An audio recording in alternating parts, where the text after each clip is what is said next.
Bhojpuri page और मेरा नाम अजीत यादव है। दोस्तों कल था 15 मार्च और 15 मार्च को खेसारी लाल यादव जी का जन्मदिन था और उनके जन्मदिन पे कौन कौन विश किया है और कौन कौन विश नहीं किया है, तो इस वीडियो में यही बात करेंगे।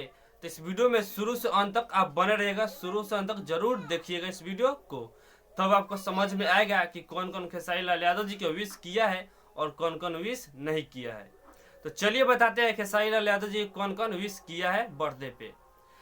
पहला दिनेश लाल यादव निरहुआ ने खेसारी लाल यादव जी को विश किया है और अमरपाली दुबे ने खेसारी लाल यादव जी को विश की है और अंकुश राजा, नीलकमल सिंह, राकेश मिश्रा, अक्षरा सिंह, अंजना सिंह, ऐसे सभी सिंगर लगभग विश किए हैं।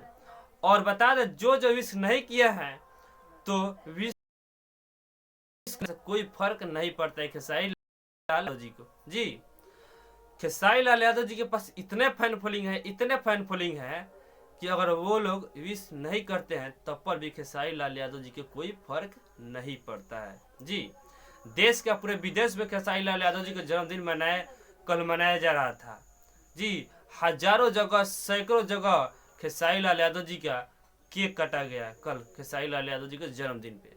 जी देश के पूरे विदेश में खेसारी लाल यादव जी को केक काटा गया है, यहाँ तक अनाथ आश्रम में भी केक काटा गया है खेसारी लाल यादव जी को। वीडियो कॉल पर खेसारी लाल यादव जी बात किए हैं। जी तो जितने भी खेसारी लाल यादव का फैन इस वीडियो को देख रहे हैं, इस वीडियो को ज्यादा शेयर कीजिए और हमारे चैनल पर नए तो चैनल सब्सक्राइब कर लीजिए ताकि ऐसे अपडेट आपसे कुछ सबसे पहले मिल सके।